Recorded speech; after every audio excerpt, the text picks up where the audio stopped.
Hello, I'm Nate, aka B-Tier Mutineer, and today I'm finally reviewing The Outer Worlds 2 after completing my first long playthrough last week, as well as trying out various builds and things for some hours on a few different characters. Spoiler alert, this game has quickly become one of my favorite RPGs. It's most certainly the best RPG I've played this decade, and frankly, I don't expect to play a better one anytime soon unless an indie RPG comes out of nowhere and wows me.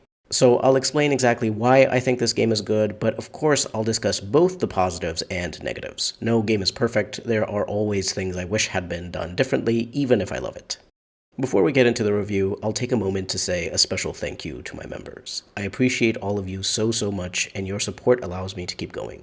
Joining as a member would help the channel a lot, but of course only do so if you want to and if you can afford it. I'm always grateful even if you just like the video if you enjoyed it, and maybe leave a comment.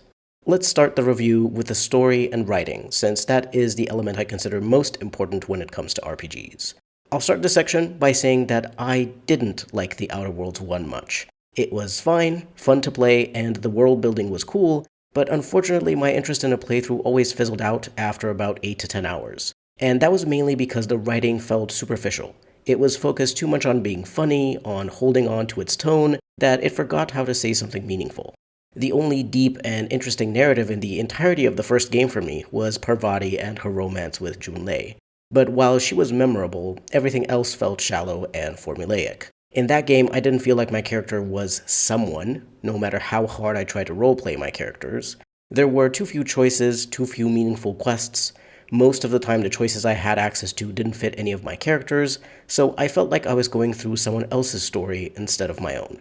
Compared to that lackluster narrative experience, The Outer Worlds 2 is an entirely different beast.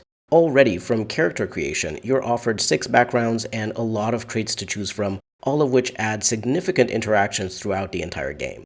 While building your character, you will get a pretty clear picture of who you want them to be, how you want them to act, even before going through the prologue.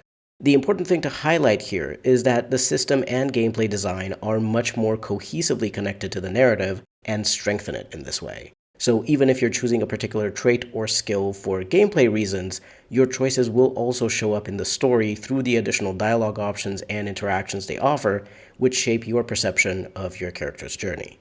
The writing style itself is still funny and witty, but it feels far more grounded. I can actually imagine the NPCs existing in this world and acting and speaking the way they do. I no longer feel like I'm interacting with a caricature or a lightly sketched archetype, like was often the case in TOE 1. I love most of the companions, other than Niles, but I'll get into why I don't like him in a separate video. I love the fact that you can actually alter the companions' outlook on life based on your interactions with them. They still have a personality of their own, they of course continue to be their own person, but as a leader and potential friend, someone they interact with frequently, you do have some influence. This makes your interactions with the companions, well, the human ones, Valerie doesn't count, feel far more realistic. People don't stay exactly the same, especially not when they go through a bunch of difficult or traumatic experiences like, trying to keep the galaxy from being destroyed or finding out everything they believed was a lie and so on. This type of character development is very well done, and the only thing that's a negative here is that I felt there were too few interactions with your companions still. I wanted more. What's there is good, but that does make me want for it to go into even more depth, have more conversations to go through.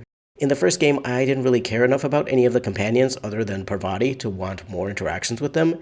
Here, I think all of them are interesting, and I'd have loved to get to talk to them about even more topics. But to be fair, while TOE 2 is bigger than the first game, it's still a fairly compact story. It's not the kind of game that takes you 100 hours to go through, though it did take me about 60-ish hours to finish my first playthrough because I took my time and did most of the side quests. So, because the story isn't too long, there can't be too many special interactions with your companions either, so I get it.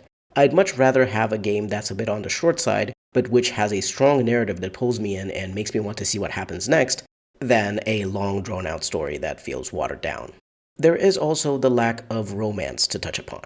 I am someone who does like romance in games, but I find that in most games it's actually written so poorly, more focused on physical attraction and smut instead of actual feelings, that I hate it and end up wishing it wasn't there at all.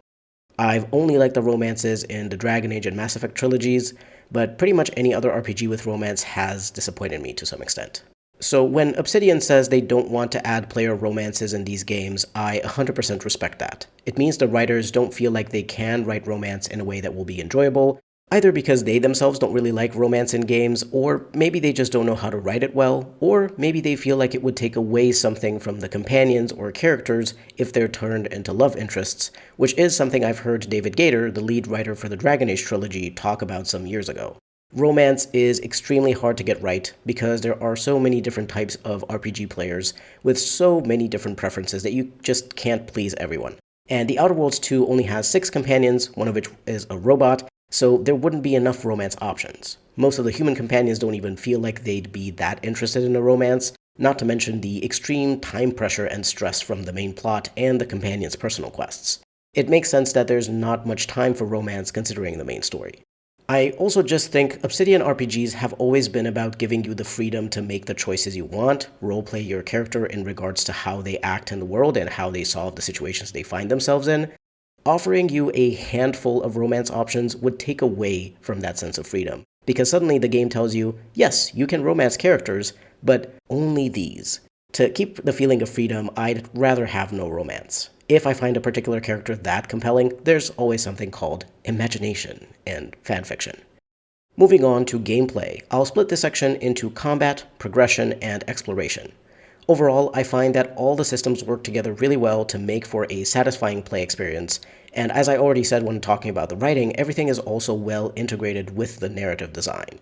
The combat feels fun and fast-paced while also requiring some strategy and harder encounters or on higher difficulties. The progression has a bunch of different systems, skills and perks from leveling up, gear that you loot or buy and which you can also upgrade with mods, plus unique items that have really cool or funny effects. And your companions also contribute to the feeling of progression, even if you don't have a build focused on them, since they have their own abilities they unlock at higher levels, and upgrades you earn as you complete their quests. And in terms of exploration, while it is a bit limited, and I'll explain what my beef with it is in a bit, overall it still felt fun to run around the large regions and find secrets and loot or discover alternate paths, which were very useful, especially when dealing with large groups of enemies in an area. But let's go into more detail now about each of these gameplay elements. Starting with the combat, you have a few different types of combat you can specialize in: guns with a variety of gun types and playstyles, melee with one-handed or two-handed weapons, science weapons with wacky effects, but also in general quite effective at damaging enemies if you have a high science skill, sneak attacks with either guns or melee weapons, explosives, aka mines and grenades, and finally you also have the option of focusing mainly on your companions through the leadership skill to improve their damage and health so that they do most or all of the fighting.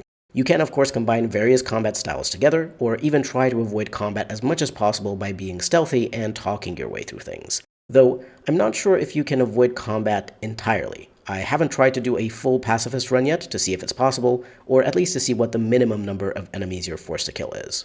There's a lot of variety when it comes to combat that you'll likely find at least one playstyle you enjoy. The combat systems are nicely polished. A lot of time and effort clearly went into designing everything from the weapons, mods, and armor pieces to how the skills interact with the various weapon and damage types, and the perks which allow you to specialize more towards a specific playstyle. The only negative I have to point out for combat is that guns have the inherent weakness of requiring ammo. On higher difficulties, you might struggle to craft or buy enough ammo since you will likely have to shoot for longer at enemies before they die, unless you have a super strong build, but that's only later in the game. Melee weapons, on the other hand, just work, and don't require any kind of maintenance or materials spent on them. Sure, you're more vulnerable using melee weapons if you're doing a direct assault, but there's lots of useful perks that help out with your survivability, companions with healing or taunting abilities, and the engineering skill which increases your damage resistance. But overall, I still find that melee weapons have this advantage over guns, which is why I always keep a melee weapon in my inventory even if my character doesn't have points in the melee skill. I'll be honest with you, I'm not a combat snob. I first and foremost play RPGs for the story, characters, and world building, so I don't have super high expectations or requirements for combat.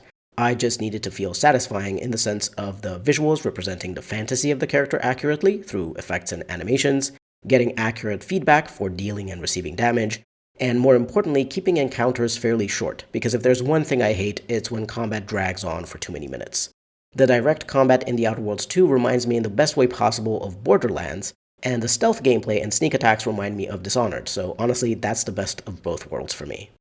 Let's talk about the progression. Starting with your character's progression, the max level is 30, you get 2 skill points per level up, and 1 perk point every 2 levels. I will say that I wish we got 3 skill points per level up instead of 2, because with the current points, it means you can max out 2 skills, maybe 3 if you only put points in those skills and nothing else. It feels a bit too limiting since there are 12 skills and there are so many interesting interactions in quests and in the world that are gated behind fairly high skill levels.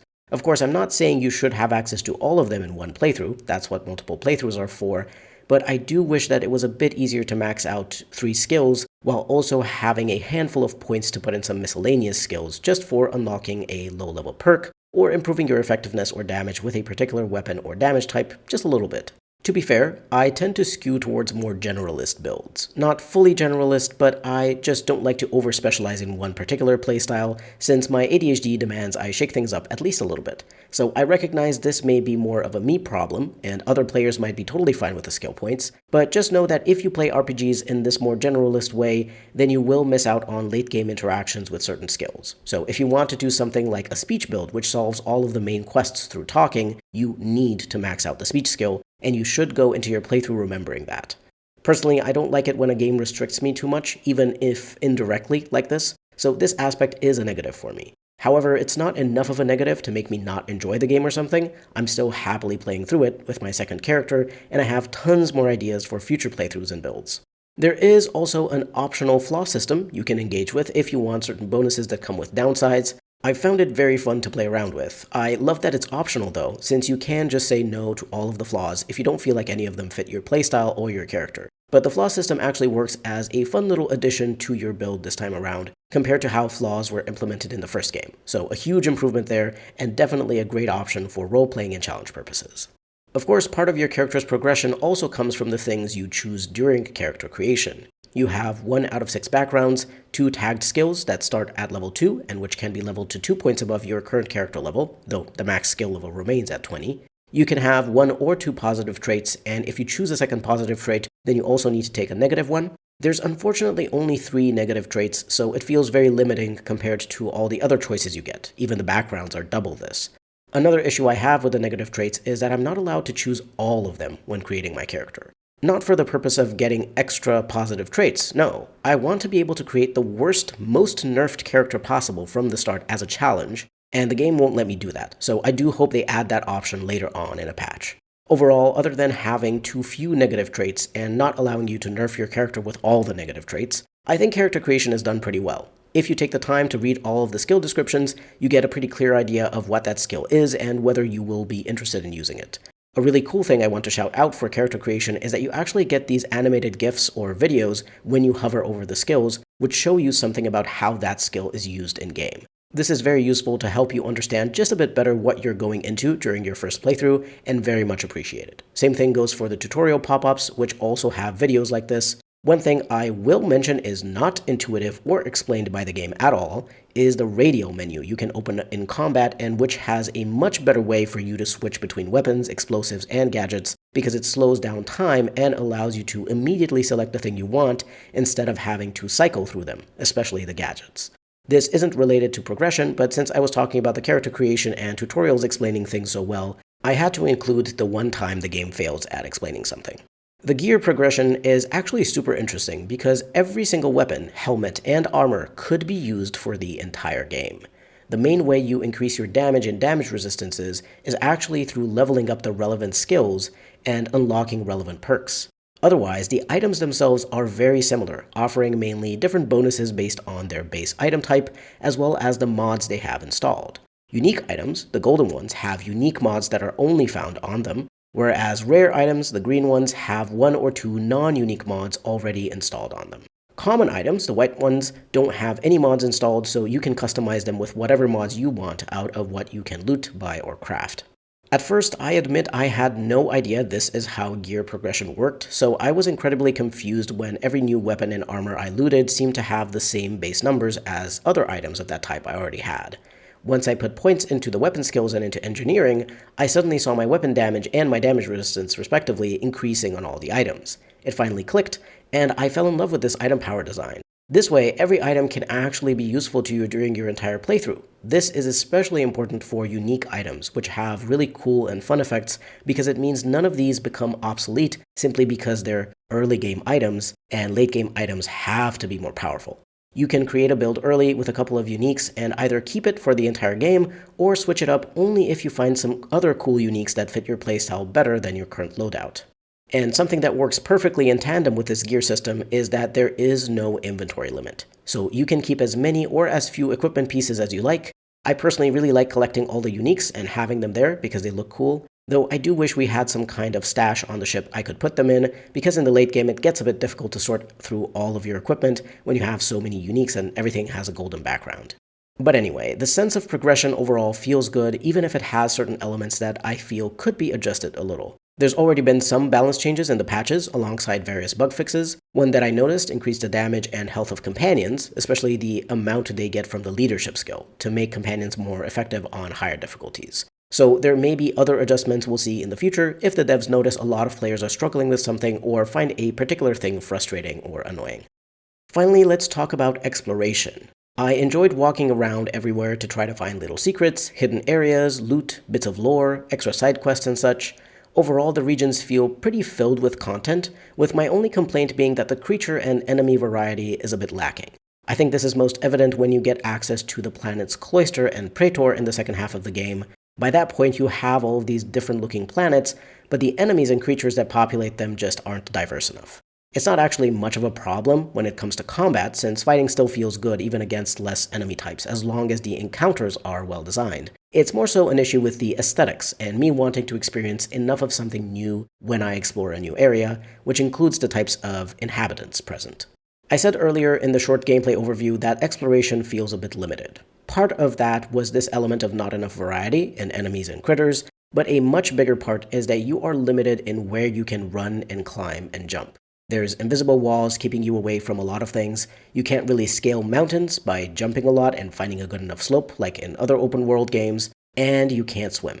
And I understand that they didn't want to add stuff to find underwater, that wasn't something they wanted to focus on. However, there's swimming in Avowed, and I actually found it one of the best aspects of the exploration in that game, even if I had many other issues with it. And I find it really strange that The Outer Worlds 2 omits swimming despite Obsidian clearly being able to implement a good, even great version of it in the other RPG they released earlier this year.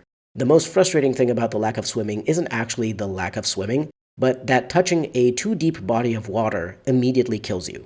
If you were perhaps trying to parkour with your double jump boots to get to the other side of a lake or something similar, you better hope you remember to save before attempting this, because if you fall in the water, you'll die and have to reload a save. I would have really loved a system that just respawned your character on land near the water instead of killing them, because sometimes you just get sucked in by the game and forget to save. And then you can lose quite a bit of progress just because you accidentally fell in some water. So yeah, while there's a lot of cool things to find through exploration and a lot of it is fun, especially with the double jump boots, all of these other limitations make the experience frustrating at the same time. The controls of jumping, double jumping, and whether your character will climb up a ledge are also a bit iffy and floaty, so you might fall to your death by accident too. None of this is the end of the world by any means, and I certainly got used more and more to the way jumping and double jumping works the more I played, but all of this is to say that some aspects of moving around and exploring can be frustrating, so do be aware of that. Moving on to the visuals, I enjoyed them for the most part, especially the designs of the different factions, the armors and weapons, and the UI. I love almost all the UI and HUD elements because they fit the style of the game so well with the simple, clean, yet pretty Art Deco vibes. One thing I hate about the HUD is the minimap, and honestly the map in general, because it has far too little information on it for me to understand what types of explorable areas and landmarks are near me, and especially how I can get there. Because I can see something that could be a building, or some other structure on the map, but then have no idea how to reach it because there are no roads, no different colors for mountains or cliffs or unpassable terrain that isn't water. But other than the map, I think the visuals are great. My favorite things by far are the various buildings and interiors. Very cool details in there based on the faction the place belongs to, or who moved in later if it doesn't belong to them. The visual designs of the companions are also great, other than Niles, who has an extremely basic armor, but even worse, he gets a terrible bug-looking helmet, which made me turn off companion helmets just so I wouldn't have to see that. Certain elements are a bit overused, like for example crabbles and crabble eggs. It didn't always feel like having those glowing eggs fit the areas they were added in, and the crabbles themselves also just look a bit too goofy compared to the other creatures you fight. I thought they were great on Eden, since it's an island surrounded by the ocean or sea or whatever, though I still thought maybe there were a bit too many of them. I guess this is me coming back to the lack of enemy and creature variety. They look fine, but too much repetition turns them into a bit of an eyesore, especially their bright eggs. The issue with lack of variety and repetition honestly just comes down to budget, and I know Obsidian generally doesn't have a huge budget for their games, they make them pretty quickly, so something will always be missing. I'd rather it be these surface level things missing instead of the writing not having enough depth or the gameplay systems not being well balanced and polished enough. So while I'm pointing these elements out as negatives, it once again isn't a deal breaker for me. I keep saying this about pretty much all the downsides, but it's true. The Outer Worlds 2 is just a great RPG that I love a lot, so as much as it could technically be better, I don't mind that it has flaws. Moving on to the audio, this is actually a section where I don't have anything negative to say at all. The music is amazing, especially the different radio stations for each faction. My favorite by far is the radio station for The Order, where you can hear funny lectures, documentaries, interviews, and the best song ever, Fibonacci, which, yes, is about the Fibonacci sequence. There's a bunch of other amazing songs too, but Fibonacci is my absolute favorite. It just randomly pops up in my head from time to time, and I just have to go listen to it again. Huge props to the composer and singer Juliet Jones. She made it an absolute banger. And also a shout out to the legendary designer Tim Kaine of Fallout and Arcanum and Vampire the Masquerade Bloodlines and Temple of Elemental Evil fame, among many others, including the Outer Worlds 1 and 2. He wrote some of the lectures and stuff you hear on the Order radio station, which got a lot of laughs out of me. This should have gone in the writing section of the review, but It's also the voice performance that really sells these. My favorite spoken thing from the radio was a lecture about prime numbers performed by Sam Riegel. Speaking of voice performance, the voice acting is excellent, like top tier. Obsidian got some of the best talent in their game. The list of voice actors is humongous and full of names I know from many of my favorite games, cartoons, and the like. Just awesome stuff. All the companions have great voices, the NPCs too, and I just wish we had a more comprehensive list of what NPCs and other miscellaneous character types every actor voiced, because I want to be able to appreciate them by name. For example, I have no idea who voiced Agent Helen Pascal, but I love the character and I love her voice especially, so if anyone knows who voiced Agent Pascal, do let me know. Anyway, the sound design of this game is amazing, and I have no notes. Zero notes. Okay, if I were to have a note, it would be that I want more. More music on the radio, more fun spoken bits, more. It's just too good, but there's a bit too little content on each of the radios, so stuff starts repeating a bit too early. Once again, a budget and time problem I'm assuming, but maybe they could add some more content to the radios in later patch, or when they release some DLCs. Here's hoping. We need to discuss performance. I think I got lucky because overall my game ran pretty smoothly. I didn't have any crashes at all, 99% of my quests proceeded normally, without issue, and visually everything was fine, mostly, other than some minor little glitches or some weird missing bits for certain armor pieces. I did have one major issue, which was near the very end of the game. I had to go meet Valerie on the ship to initiate a cutscene conversation related to the final mission. And whenever I entered the cockpit to do that, the game put my character in a weird spot on the outside of the ship. I didn't see Valerie or myself, and once the cutscene ended, my character was on the outside of the ship and had no way of going back in, and so if I tried to move, I'd just fall into outer space.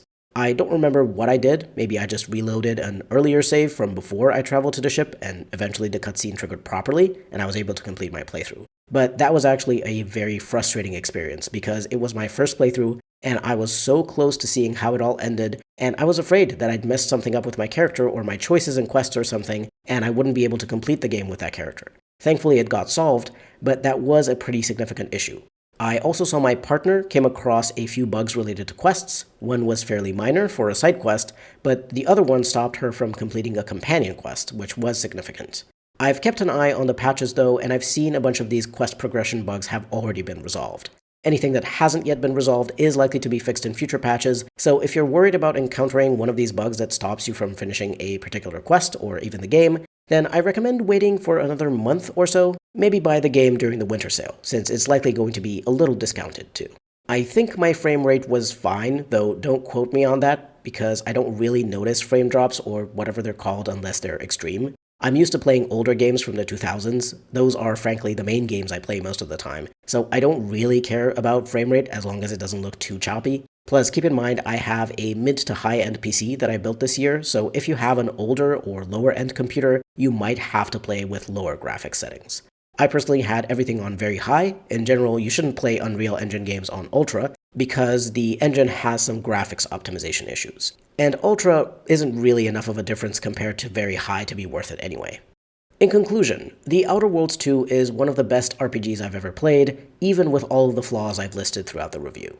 Other than Disco Elysium, which is an entirely different kind of game, I haven't played an action RPG I love this much since, at best, Dragon Age Inquisition, but if I'm being honest, since Dragon Age Origins. So, The Outer Worlds 2 joins my very small list of favorite RPGs, which to me says a lot about the quality of this game because I am extremely picky with games in general, but even more picky with RPGs. The reason this game works for me is very simple. It just comes down to the fact that TOE2 knows what it is, knows what experiences it wants to give the player, and doubles down on it, with the added bonus of the devs having the knowledge of what the first game succeeded and failed at. And unlike many other sequels that seem to want to reinvent the wheel and throw out everything the previous game did, TOE2 looks at its predecessor and says, okay, the base was good, but we just need to do more. And then they did just that. And what do you know, they listened to players and figured out what the issues of the first game were and made a better one. One of the main complaints I remember hearing about The Outer Worlds 1 was that it was too short, but that wasn't actually the problem. Players just meant that it was too shallow and didn't have enough meat to it for the player to feel meaningfully free. TOE2 fixes that problem and many more while still continuing to feel like a clear sequel and entry to the Outer Worlds series. Game developers, take note, this is what people want from an RPG sequel. Thank you very much. Anyway, this has been my review of The Outer Worlds 2. I hope you found this interesting or useful and that you now have a better idea if you'd like to give this game a try for yourself. If you have Game Pass, you might as well try it since it's on there. If you don't and you're still on the fence, then you might want to watch a few more reviews, maybe wait for a sale. Personally, I already know I'm getting hundreds of hours of enjoyment out of this, at least, so for me, it has absolutely been worth €70, but not everyone can afford buying a bunch of these expensive games in a year. There's always sales though, and as long as this is your type of RPG, it'll be fun to play whenever you decide to buy it. If you enjoyed this, stick around for future reviews, guides, and discussion videos I plan to make about games I care about, mostly RPGs. Feel free to leave a like, comment, subscribe, or maybe become a channel member. Everything helps. This has been B-Tier Mutineer. Thank you very much for watching, and I'll see you next time.